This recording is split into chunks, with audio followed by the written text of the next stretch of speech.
Yeah, welcome. Bye. It's a big content. Jack's in his bag right now, in his Baltimore bag. Lamar Jackson not in his bag. Won't be playing this Sunday. So if Jack looks unalive right now, I am. Yeah, it's because he's sad about that. But we're happy to talk content, as we always are every Monday. Well, we try to be every Monday. We actually live streamed last Wednesday, so make sure you subscribe and turn notifications on, because then you'll know when we go live. I kind of want to talk about a race that's happening right now. You know, not a presidential race, something I would say that's more important. TikTok race between you and me. We are neck and neck in followers now, which wasn't the case just what do you have, 2,000 on me? That's 5%. You get 5% return in the market. That's a big difference. 5% and fucking walk down the street. I'll make a talk right now and pick up that 5%. Fuck it. No, but we kind of want to break down like what we're doing on our personal TikToks that we think could transfer over to what you guys are doing. Because obviously we have our own brands, and there's specific types of content that goes out for our brand pages, what we want there to move the direction of the brand together. Then we have our personal stuff. And I think there's a difference between the way you put your personal stuff out and the way I put mine out. Yours seems a little bit more still like Snapchat or Snapback focused. You know, still like what I'm doing on my personal is going to transfer over to the brand account. And for me, it's very much just like my own personal life. You wouldn't even know that I had BDG if you just went on my TikTok by itself. But we both had a few videos over the last handful of weeks go, I guess, like semi-viral, whatever, and wanted to talk about the different strategies we're taking, things that you guys could take away from what we're doing, and then almost like build on, talk through like what we should be doing next, you think? So we're recording this on Wednesday. By Monday, give me your prediction on where you'll be at. All right. So now I'm going to have to actually do it, huh? Wednesday, Thursday, Friday. So I'm at 39.7 yeah, as of right now. Did you say you're actually going to have to like work and like post content now? Well, I haven't been doing, no. I always post content, but I haven't been doing ones to get followers ever. I just do those when I feel like it. But if I ripped off like 4 of those in the next 5 days. Why wouldn't you do that? Because I don't feel like it. That's how my personal account, that's the beauty of the personal account. That's a wild mentality. I need to be, it's not that I don't feel like it, I need to be inspired or have like a reason to want to post it, you know? I'm going to say 46. Okay. 46.1. Okay. I'll be at 100K. We said, no, I'll be at we said January 15th of 2023, not 2024. 100,000 followers. You're such an idiot. Why? You're just not going to triple your follower count in 4 days. Why not? Same content. Do you need me to same content? Do you need me to explain to you how social media works? Sure. Go ahead. Okay, it's not what you just said. All right, you want to bet? Give me odds. That you're going to be at 100K by Monday. Yes. By the end of Monday. By the end. Okay. So Tuesday or Monday midnight. Tuesday at 12:01 a.m. Okay. What are the odds? Let's just go straight cash bet on it. Yeah. 250. You're not giving me odds? I mean, you're so fucking confident. I am, but I will say, I mean, realistically, I would put the odds at like something insane, but like I'm not what would you put the real? No, but what would the you real odds? I would put at like minus 2,500. I agree. It's minus 2,500. Yeah, it's a lock. Minus 2,500. Then I'm at 100K. All right, so I'll take the other side then. Yeah, give me the plus. Give me the plus 750. So you're saying plus 25 to 1. That minus 2,500 on you not getting there. Right. The heavy favorite is you will not get to 100K. Okay, so 20 to 1 is. This guy has one viral fucking TikTok and thinks he figured out the world. 2 viral TikToks. 20 to 1, like, you know, for VIG purposes, and you'll give me 10 to 1. So 100 to win 1,000. Like, what are we betting here? Like, I'm not putting that money on those odds. I know. I just dropped the odds down to 10 to 1. $100. I'm not putting up $1,000 to win 100. Like, I just wouldn't do that in a bet normally. I would only if I'm on the side of 100 to 1. I'm not a coward. I'm just not stupid. Value, I'm just not. You're getting value. I don't bet on value. Value means nothing to me. No, but this is an insane amount of value based on your. Oh wait, hold on. Now that you put insane in front of it, now I love value. Okay. All right. So make up a bet then. All right, give me 10 to 1 on something. You'll get me 10 lunches for every 1 lunch I get you. You'll get me 10, I don't know. I'm not going to say anything that my mind went to there. I don't fucking know. I have nothing to give you. Okay. Anyways. Yeah, Tony, you can cut basically all that. No. Keep it in because it's good to know that Nick hates value. 100K. So I'm at 42.5 right now. I gained 11,000 followers from the video. It's going to be the same exact content with people coming back for it. So it's going to, why wouldn't all these videos do? You are just assuming that one viral TikTok means that the next one's going to be the same. Not necessarily going to go to 2.2 like the first one, but I think every video in the series will do 1 million views. Not every single one, but I would say majority will. I would just bet against that. Okay. I just think there's I understand that you feel like you found something here. You feel like you found a little bit of an unlock here. No, not really, because it's going to be platforms will humble you quickly. They will, but when your next one goes out and it gets 18,000 views. You think that's what's going to happen? No, I don't. I think you'll probably What do you think the next one will be? What is the next one? It went from 15 to 11, and now it's 10 to 6. Maybe in the 200 plus K range. Okay. But every Ike's Lunch got 1 million for a long time. Right, but you got one video and you're just like everything's figured out. That's it. No, we had Ike's Lunch ripping for, and it also didn't get up to 1 million. It slowly went over. And when we saw the first one go viral, I wasn't expecting everyone to continue to go up and everything getting better. I understand that. I'm telling you, my bold prediction is I'll be at 100K. Oh, now it's bold. Before it was a fucking lock. It's a lock for me. For you, it's bold. And it's insanely good value for everyone. I'm glad that you have those because I'm getting to 46. 46.1K. I have realistic, lofty goals. Wait, why would you ever set a realistic goal? How does that benefit you? It's not about benefiting me. If you get to 47K, right? There's a difference between where I think I'm going to be and where I can be. I'm just not going to fulfill my destiny. That's the way I'm looking at it. Like, I can do 16 this man more. Needs therapy, not TikTok. I can do 16 more of the posts I just did and get 1 million on all of them. So do them. I don't feel like I hate that shit. That's whack. You can't sit here and tell creators this is what you do. I work off of inspiration. You can't force great artistic expression. You have 6 in your drafts, though, so post every single one. I will post those over the next 5 days for sure. You weren't going to do that. Yeah, but those ones are not like New York. Those are just random ones I made that were like kind of stupid, and I expect to get 42 views on those. Well, what's the balance between inspiration, is so inspiring, and just sitting down and coming up with the fucking ideas?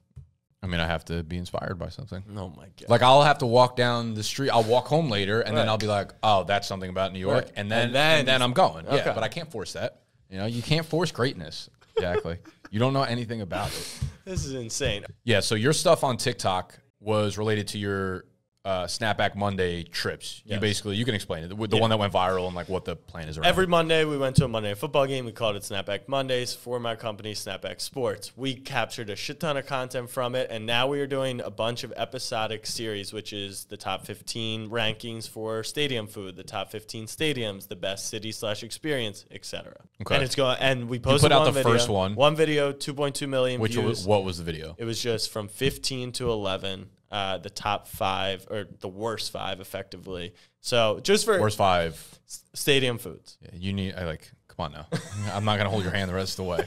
You've done this before. Trying to get it. And I don't know how important this is in the grand scheme of things. There were 17 Monday Night Football games. We did not make it to Indy for the second one, so we still had that one. One of them, my brother was sick, so I didn't do any food reviewing in Arizona, and then the incident that happened in Cincinnati. Okay, so you got you got a countdown piece of content that went viral. It's over 2 million views right now, and you just let it live yesterday, so that'll probably be up to like fucking 5 million by the time. You think it'll get that big? I think, dude, I feel like and the you first don't think I'll get to 100? I think the first 24 hours are just like really significant in terms of the long tail effect of that TikTok. Okay. But like you're at 2.2 now. Yes. And 11,000 that's one day. followers. So I think over the next day you'll get like 1 million. So that's less than half of what you got the first day, but that still gets you up to 3.2. The next day you'll get 700. The next day you get 300. You know what I mean? It'll have a trickle effect where each day goes a little bit lower. I sent a text at at 8 a.m. this morning. It was at 1.8, and now it's 500,000 views in a few hours. Right. Yeah. So at that rate, like I think when all is said and done in a week, 2 weeks, whatever, it'll be a lot. Wow. So that hit. I've been making New York City content, basically just walking around. And the first one I did was if you're moving to New York, 7 things to know if you're moving to New York City. And it kind of just like took off. I think it's at 600, 700,000.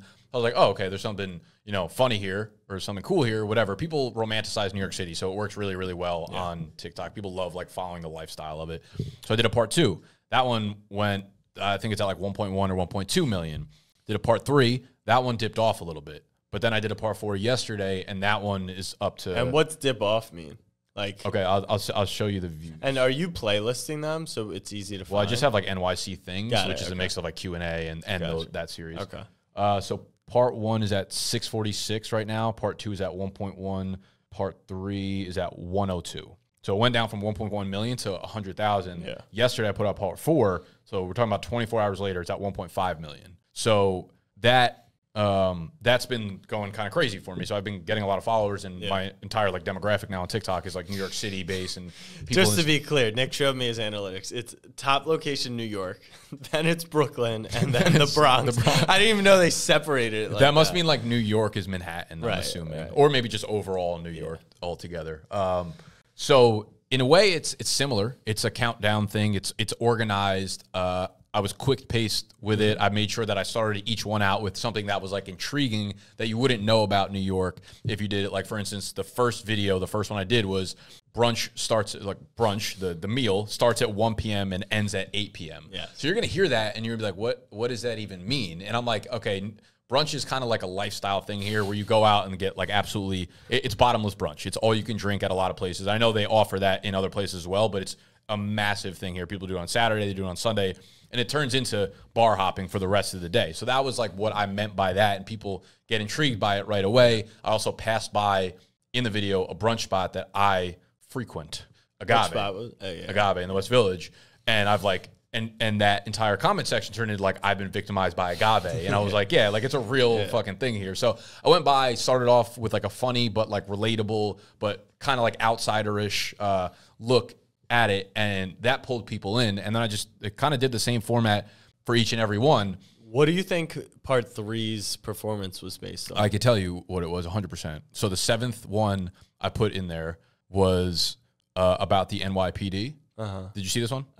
You told me. So the 7th one I did, which is weird because that also still means people got to the end of it. But comment sections can kill a video. Maybe, yeah. The 7th one was basically like, I giving a shout out to NYPD. Like anytime I've interacted with them, they're like super nice. They'll give you directions, like no problem. Obviously that turned into like, I'm a racist, you know, all that kind of shit, like trying to get canceled or whatever. Yeah. And people are like, oh, you're white. And I'm like, okay, I probably maybe should have thought about this a little bit more before I gave a generalized view about NYPD. I think most people move into New York that are watching my videos. You are giving general, right? It's not your experience with NYPD. I'm not surprised that it went out like that. I'm not surprised people took it that way, their reaction. People who have, you know, lived here their entire lives that were not in like Manhattan, that have dealt with NYPD. And the shit that you do see on TV is obviously happening in real life. So a lot of people have different viewpoints on the way I see it. I'm just saying, like, if you're walking down the block and you're like, hey, I need help, like this is happening, or I need directions here. All my experience has been wildly friendly with them for whatever reason, you know. But I feel like that played into it because that was the only comments I've gotten on videos that were wholly negative. Like people kind of like talking shit. In long form content, like lists or rankings, people will go to the comment section first. And like, I know that if people commented on my video, like, oh, you picked the wrong thing in Philly, that'll intrigue them to then go watch through. And so people maybe it was like they saw you had me until number 7, went to number 7, that ended the video. Exactly. And what it also could have done, I think, probably led to some of the people that followed me from part 2 to be like, fuck this guy, I'm unfollowing. So that sends a sign to TikTok being like, oh, people are watching this video, going to his profile, unfollowing, not a good video, something like that. That was the only negative like energy I got from the video. So that's what I was assuming. So part 4, I was like, I'm gonna start, you know, I was like, I'll go back to more like funny, entertaining shit that no one can take out of like into like political, which I'm sure no one ever takes anything out of context. No, of course not. So yeah, I mean, that's what I've been doing, and now it's almost like it's cool. Honestly, it's been fun for me because I've been doing sports content for a long time, fantasy content for a long time, and a lot of the content, is your dream content. A lot of the content we put out is like successful, right? To relatively, at least to the outside eyes. But as we've talked about many times, this has become more of a job for me than like a straight passion where I'm grinding out content day in and day out. The New York stuff is just stuff that comes to me and I'm like, oh, I want to talk about this. This has been my life the last 5 years. So it's fun to see that kind of stuff blow up and me being like really intrigued to see the passion behind it, other New Yorkers and things like that. So now I'm at kind of at a crossroads. What you said is like, here's a million different things you could do with it. Now I'm like, do I want to like commit myself to trying to grow a New York City brand or do I just continue doing what I want, and those things will happen organically. Right. Like, I can sit down it's and like, do you take the formula, which is a huge target audience, something that's extremely relatable, and you add your funniness to, or do you kind of continue to go through being a New Yorker? Yeah, well, I would almost say that, like, from the comments, it's a lot of people that are moving here that are like, thank you for this list. Right. And I'm like, I don't know how you took this seriously. Like, they're real, but like, I did it in such a joking manner. You know, I made sure that every tip I gave, or not every, but probably like 5 out of the 7 I would give had some sort of like funny twist to it. So I think that was what really intrigued people. I've always said it's the hardest thing to build an audience through pure entertainment, but those that can have the highest ceilings. I think they connect the most and people fall in love with them the most. Yep. And I wasn't really trying to do it necessarily, but I've realized that works really well. So if I do start to do a lot of New York City content, I think I will probably go a little bit more down like the humor route, which is a little out of the box for me because I don't typically do that. Yeah. So what's your biggest takeaway from all of this besides our race and our bets? I think now that I'm thinking about it more, it's something that anytime I've come across a spot where things start to go really well, you see momentum, you will regret not jumping in on it, because that shit could be gone in a week, and then you're like, man, like you're saying, like, man, I could have got to 100,000, could have got to 200,000, and that's literally life-changing shit. You know, you don't know it because you didn't do it, but if you do it, then you realize the type of opportunities that come your way. I've a bunch of people reaching out to me, obviously some girls, but like I also have a lot of people that are like, hey, I'm doing this in New York. Like, you seem like a cool person. You want to come along? I'm moving to New York. Like, can you, it's almost started to build a community. I have people inviting me onto their like New York podcasts and shit. So I'm like, okay. Holy shit. Yeah. Like, there are things happening here that I'm like, oh, if I started to scale this, the opportunities would be kind of endless. So I think the takeaway here is like, when you start to see momentum, that's the time to physically get into the grind for it. Yeah. Because you never know how quickly it can be taken away. Yeah, we talked about that a lot. Striking while the iron is hot. Like, you think it's going to kind of last, and then it's always regrettable, even if you take advantage of it, because it will come to an end. No one stays hot forever. It's literally impossible. I think you kind of, not necessarily choose, but you do make a conscious choice whether or not you want to strike while the iron's hot, right? So it's like, how long will it last? I don't know, but I know I can make it last longer, right? If I choose. Which is why I'm like, you need to post this stuff. You need to do it. You got to get over it. I'll do it. What if I get to 100K? What are the odds? Knowing how much I don't want to do it. The way people blow up on TikTok, like, I think that there's, I will say. It's crazy coming from me, having seen what happened to Ike's lunch and then still being on the other side of the argument. Yeah. I mean, how many followers? What was your big growth spot in Ike's lunch? Oh, there were days we were getting 25K at a piece. Like 25K followers? A piece, yeah. We had like a month. How are you going to tell me I can't get 60K? I don't know. It's just like, I don't, whatever, fuck you. I just like, no, I am still hard for me to believe that it happens like that. I thought we were like once in a fucking, 10 years type of blow up. So if I post the video today and it does 1.5 million, then are you like, okay, actually maybe? Or like, what's the amount that you're like, okay, you got this, right? How many Ike's lunch did you get? How many are you posting between now and Monday? Every day. So it'll be 6 videos, 5 or 6. 6 total? Yeah. Okay. I thought it was more than that. I still think I'm going to be right there. Okay. I think that what's going to happen is like food is definitely an intriguing topic. I think once you get to like stadiums, that's not like a very wide range audience. I think. I think the interest level will diminish a little bit. That's true. I think, I guess followers are a weird subject for TikTok because I feel like most people don't follow. Like, it's hard to get followers. I feel like unless you're very conscious about like trying to bring them in. Right. And like calls to action but episodic is really what lands. Like, people are saying like, tag me in part 2, and I'm literally like, yo, it's up tomorrow, like just follow. And then I'll go through the comment section and I'll hit them and be like, yo, part 2 is up, part 3 is up, etc. Oh, you're really doing the door-to-door work. Yeah, okay. That's always been the mentality. You got to do the door-to-door work. But I agree with you. Like, once food drops off, although I'll say this, like the comment section has been majority sports fans, like people who are in those places. You might have caught something special here. Yeah. I'm just someone who, like, I've been very against all right, so when virality and all that kind of stuff. Yeah, I hate it. I just don't believe in it. That's what I would say. Right. The intention was never to go viral, but the concept is once you've created this formula that is successful, go and just fucking hammer it till it's dead. Beat a dead horse, essentially. Yeah. At what point did Ike's Lunch, where you were gaining 25K a day, and you were like, we post this, we're going to get 1 million? Like, and how long did that last? So you guys post how many episodes before your first blow up? Before our first blow up, like initial? 25 maybe. All right, so you post 25 videos, blow up, and what was that? Million or a couple hundred? Probably a couple 100,000. Okay. And then the first time it went over 100,000, we were like, oh shit. Right. Next one. Up from there. It all just went up from there. It was straight up. It was just like, it was like 100, 220, 350, 600. And then it kind of like slowly went up 600, 700, 800, 900. And then they were like, what was the million episode?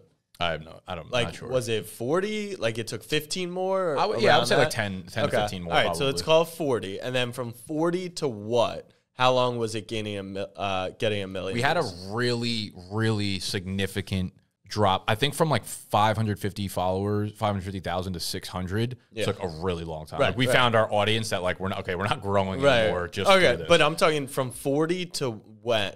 Like what was that gap? How long was that? Getting to like 550. Yeah, maybe like day 75. Okay. Our biggest episode ever was 82. Okay, when the first time. Well, Tony had been giving speeches for about 40 straight days, and then Ike finally came back with Don's. And that video got like, I don't know, 2.5, 3 million views, probably was our top one. We had been growing up till then. I think day 100, where we switched from season 1 to season 2, was like where we noticed like, okay, the magic's run dry a little bit. Right. I don't remember what the question was. The question is, so you hit 1 million views, and you're gaining 20,000 followers a day, right? How long did that period last? The 20,000 number probably didn't last very long. What about like I think 10K? Or 5K? I think it was between. Yeah, we were probably at least 5K for like 2 months, 3 months straight. But Ike's Lunch was like a phenomenon on TikTok. It was. Yeah. I mean, I haven't had anyone stitching or responding to mine. I agree.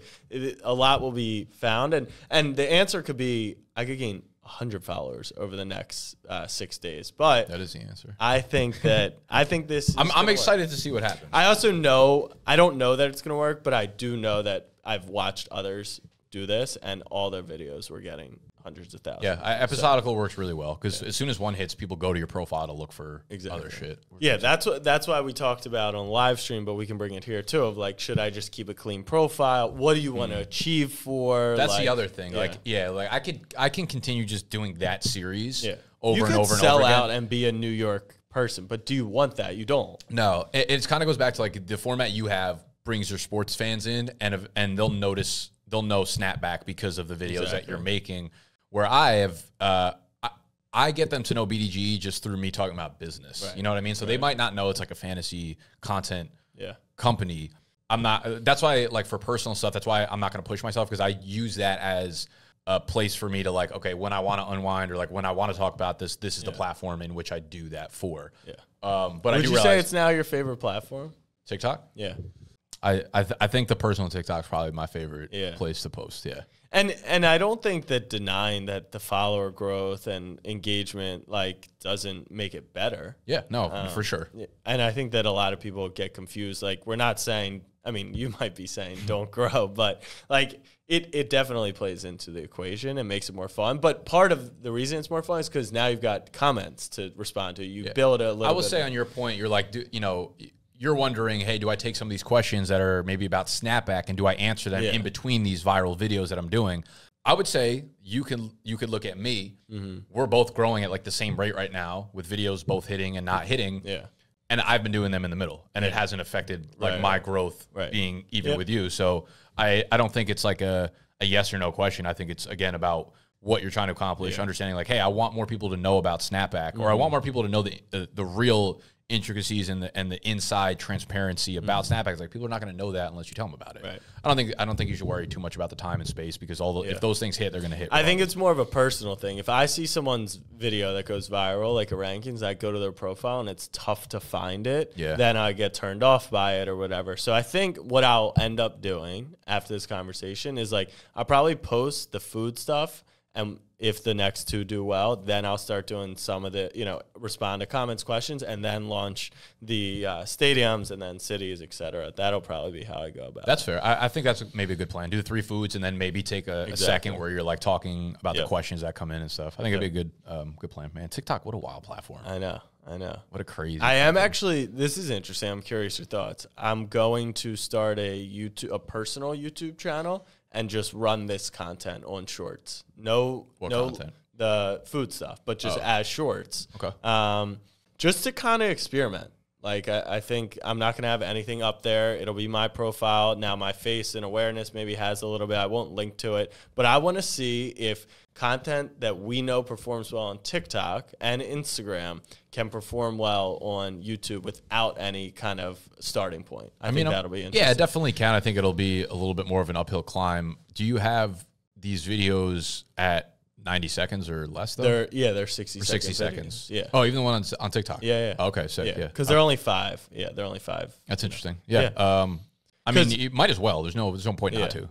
Well, I think it's interesting for the audience. So I posted on TikTok. It's got 2 point whatever. My personal Instagram's kind of like blocked off from Reels. Like I just don't go viral on it. I have a base, but like it got 22,000 Snap Spotlight. It got it's at like 2.2K, and I've had videos on there do like 60K. So it's really just bizarre, like how different platforms do this type of content. So that's also why I'm intrigued on YouTube to like, what happens if I have no followers and I just push it into the world? See what I do think there's definitely that aspect of how TikTok is. It feels very community or engagement based, where it's like if TikToks didn't have comments, they would do significantly worse. I agree. If YouTube Shorts didn't have comments, I don't think I would. Maybe this is me not using the platform enough, but I don't think I'd notice a huge difference. Like I would still be swiping as much. I agree. But TikTok comments are like the best part of it, and it's almost like people are just building jokes off of your content, and then it almost becomes part of your content. 100%. It's like I made a good video, and then the comments are also like part of my video. Yeah, now, and I think it's the quote tweeting or whatever you call, like if you then respond to a comment with a video on TikTok, that's a common practice. On Instagram and YouTube, it's not right now, even though they added the function. Do you know that if you do that comment automatically gets pushed to the top? You can't pin. They took away the pin feature months ago, which I thought was fucking stupid. Like, so stupid. But if you respond to a question via video, that automatically gets pushed up. Top so then it sends you to the next video. Yeah, so I would say for you, smart, like if you know a video is about to hit and someone asks you like a question that you've wanted to answer early in that video, I would probably respond. It's a really good point. What do you think about the captions on that stuff? How much does it matter? So my caption on this was, yes, I know MetLife is in New Jersey, right? So that was kind of the vibe I went with. But like the next one, should it just be like follow for tomorrow's rankings? Like that's another thing. And then hashtags. Do you hashtag? I have. I need to check because I've gone back and forth on that, and I've actually kind of stopped caring about that because for a while I was like, I would rather just hit him with like one funny line that's like, oh, this is his personality. Like, okay, now I know a little bit more about him. He doesn't. But we did like an entire episode on the description of how you could write out. Right, and what I'm saying now is like for the New York ones, I literally just say 7 things you need to know if you're moving to New York City, and then I put the NYC hashtags. I've been doing that for all the series. And if you're watching the videos now, it shows like the search term at the top. Yes. Mine, I don't know what mine got tagged under. Maybe New York food or something like that, and yours obviously gets hit for like New York like apartments, NYC apartments or something like that, which is huge. Like that's a big. I didn't even see it, but I didn't realize. I just saw a bunch of comments being like the search bar LOL, and I was like, oh fuck, like what is this about? But I was like, it's not funny, but like cool. No, there are some funny like TikTok automation. Do you know the comedian Matt Rife? He's like really super good looking guy, like young, and he jokes about it a lot. He's super popular on TikTok now, and then like for a while his search bar came up as like Matt Rife unbuttoning his pants or taking his belt off naked on stage or something like that. No matter what video we put up, so that's funny. That's kind of funny. Hold on, I want to see if I've done that with all of them. Yeah, I think I have with the first one was 7 things you need to know about moving to New York. Maybe that feels very corporate and not like your personal. That almost feels like you did it for viewership or for the algorithm, which surprises me. It did that. I did do it for the first one. I think if you look at all of my, I don't think I've ever had a comment like thank you Ray J. Like I've never done a caption that was like that. I'm gonna be honest, when I made that piece of content, I didn't think it was gonna go viral, but in my head I was like it should. Like I was like this is good. This is some of the better content I made, and then it did, and I was like all right, cool. All right, so you think I should do? What would you caption this video that's coming out tonight? The food one? Yeah. What did you do for the first one? I just wrote like, yes, I know MetLife is not in New York. I mean, or would you do like best food at NFL stadiums 11 to 6 or 10 to 6? I don't know if people maybe look not at the captions like that to know what's happening, but I would say if it ain't broke, don't fix it. That's usually my mentality. And your first now one, I got to come up with a funny your thing. first one, yes, of course. All right, I got to think who's in the middle ones. Okay, all right, it's good advice. And I think this is the part that kind of sucks is like I want to obviously now you only get so many chances, but because I have no idea if those hashtags help at all. But the first one went really well, so I'm like, I'm not going to change that. Yeah, but we also talked about on the live stream. If this one flops, right, like actual flops, like 6,000 views, which could happen, would you repost it? At what point wouldn't you repost it? Like for me, anything over 100K, I'd be like, okay, it wasn't the best version of the video, but like people are still seeing it who wanted to see it. But if it hit like 6K, I would say you should repost it probably with a different caption, different hashtag. Would you make an edit to the video maybe? I would maybe see. Yeah, I would gain as much feedback as I possibly could to see if there are any comments pointing to what's going wrong with it, or like rewatch it a few times yourself and be like, this is probably a part that like, it's ready. We didn't need. I'm saying when it flops. No, I'm saying it's ready to go right now. Yeah, but the funny thing is we agreed, my brother and I, before we even did this one, we were like, all right, I'm going to post it daily at 5:00 p.m. That's going to be the thing. That must be killing you right now. Well, I'm fine letting this one run. But I'm saying if your belief is that it doesn't affect it, then I should probably just let it go. But all right. Are you getting sued? What happened? No, I don't know. Every time, but one of the vlogs we put out was talking about how we're looking to hire content creators or whatever. Gotcha. So every time that happens, it's all people coming up and are like, hire me. I like that. I guess. All right. Anything else? Let's talk. Yeah. Like, what do you mean? 100K? 100K. You really don't think I'll get to 100K? If I had to put money on it, I hope you do. Yeah. But if it was like life or death, all right. Do you think after today you'll know the answer? After today, it'll you either would have be to do like something significant today for me. No, I don't think we'll know the answer after today. Okay. I think you will need all 6 of these videos to hit at a very high level in order for this to happen. But if you think this one's going for 5 million, which I guess in theory it could, that's going to give me like 15, 20,000 followers. I'm saying long tail 5 million. I don't know if it's going to be by Monday, but like eventually, at this pace, it should end up probably around there. Because they're going to keep just every video over 1 million has net me 10K. Mm-hmm. I've only had 3 videos. I think it's probably similar in math. So if I do 6 videos that hit 1 million, there. I just think that's like a crazy thought. That like all these are going to hit it. Do you think all of them will hit 100K? He's a non-believer. I think you'll have 1 or 2 that flop once you get out of the food category. Yeah, I get that. That makes sense. Yeah, and that's why I think like this is a great goal to have, but I think everything needs to go right in order for you to achieve it. And I do. Do you think I'll get to 1 million by Monday? Yeah. And then everyone unfollows. So go to sleep at 90,000, wake up with 1 million. Imagine you randomly just woke up to 1 million. I would assume the worst. I would be like, something bad happened. Like someone canceled. Someone stitched my video, canceled the shit out of me, and that's why I would not be like my. What would you do? So cool. Let's say you did get 1 million followers. What would you do? How did I get it? By doing the same thing I'm doing right now.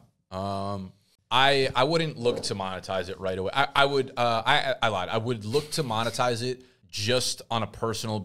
I would look to monetize to the point where like I could pay my rent just through my personal shit. Right. That way all the other business shit can go back to the business. Continue. That's the first thing. Like I would be very specific about how much money I was looking to get, how I wanted to get it, and then try to monetize that way. But I would not be like, my first thought wouldn't be like, let me product. I've actually had people comment being like, dude, make a tour guide or make either make a tour group so we could see New York like the way that like normal people see it, or write like a little tour guide book for people that come and visit. I'm like, see, that's something, that's a productizable piece of information. I wouldn't really want to do that because I don't want to put the work in to do it.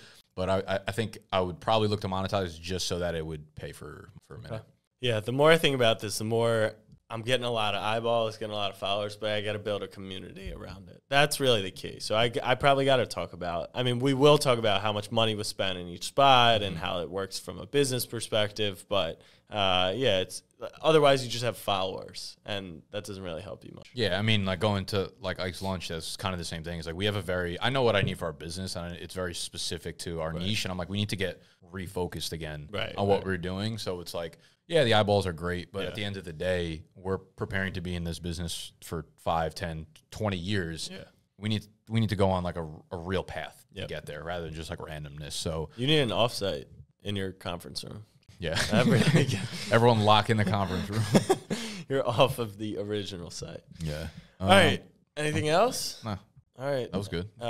Ravens money line parlayed with the Ravens to win the game, parlayed with Jack to have 100K TikTok followers by Monday. Ravens win and Jack 100K TikTok by Monday pays out $4 million to 1. Put $1 on it and buy yourself a nice home in New York City. We could split it. I'd live with you guys. Live with someone out there. All right. Bye.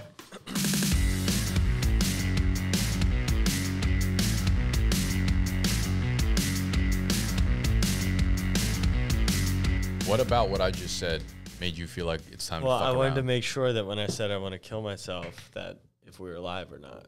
That wasn't on the camera. Okay. You want to talk about it, though? No, just I want to make sure that people know that I am genuinely okay, but I am very sad that Lamar Jackson is out, and it doesn't help that the Ravens are doing they're doing that thing where they're acting like nothing else is happening, like, oh, they signed Roquan Smith and they're going to celebrate it on Twitter and we announced an extension. Like, bro, the only tweet that needs to come from your account is that he didn't play so that I can go cry myself to sleep. Yeah, you feel a little bit like uncertainty, I feel like, right now. No, I'm very certain he's not playing, but just like don't be like, oh, Roquan, yeah, we're so excited. Like, we get it, but like we can celebrate that later. He's here for 5 years. Lamar Jackson's probably here for 5 more months. Nah, he's going to stay. They could tag him again, right? They haven't even tagged him once. This was an option, 5th-year option. Oh yeah, they're just going to tag him. 2 more years. They're going to tag him into oblivion. Yeah, it actually is. The sad part about it is it feels like they're waiting for him to fail. Otherwise, you give him the extension. Well, they offered him 133 guaranteed, which was the highest of any quarterback besides Watson for 5 years. Really? So 200 plus and 133 guaranteed. He wanted more in the range of Watson money, which was 230 guaranteed, which wasn't like a realistic situation. The thing is, no one really knows because he doesn't have an agent. Every report, right, on Lamar comes from 2 places. It either comes from the Ravens front office, it comes or Lamar. No, nothing comes from Lamar. Oh, okay. So it comes from the Ravens front office, right? So if you're saying they're just but how do you know Lamar's not leaking shit? Because so they're leveraging, right? If they release a bad report, it just is leverage for them in the long term. The other side is the insiders. If you actually like watch over the past year, they don't report they're very anti-Lamar because the way that insiders get their information is via the agents. So if agents don't exist, they don't exist. So that's crazy that he's been without an agent this whole time. Yeah. Well, the funny thing is Roquan's been without an agent too, and they got the deal done. But I just think in the mass media of things, like people don't understand that no one that is set, like he doesn't leak news he doesn't have that relationship, or else there would be reporters who are kind of. That's such a wild thing to do, not have an agent. Even like when I was talking to you. Is it though? Yes, why? For this reason, because if you have never signed an NFL contract, you don't know the things that you can ask for or that make up a typical contract. In the same exact way when I sat down with you and Alex last week. You know what I mean? There are a lot of things that you just don't know because you've never done it before. So I feel like you're probably leaving a lot on the table. But he could consult with other quarterbacks. The thing is, we just don't know anything because the only shit that's reported is not coming from Lamar. Like the only thing we know. I saw a good tweet yesterday. Something about Lamar Jackson going to the Falcons. Falcons, Jets, Dolphins, Lions is really interesting. Like all better spots in Baltimore. No, that's not true. All right, this is not a Ravens fucking podcast. I'm sick of this already. We're not even 5 minutes in.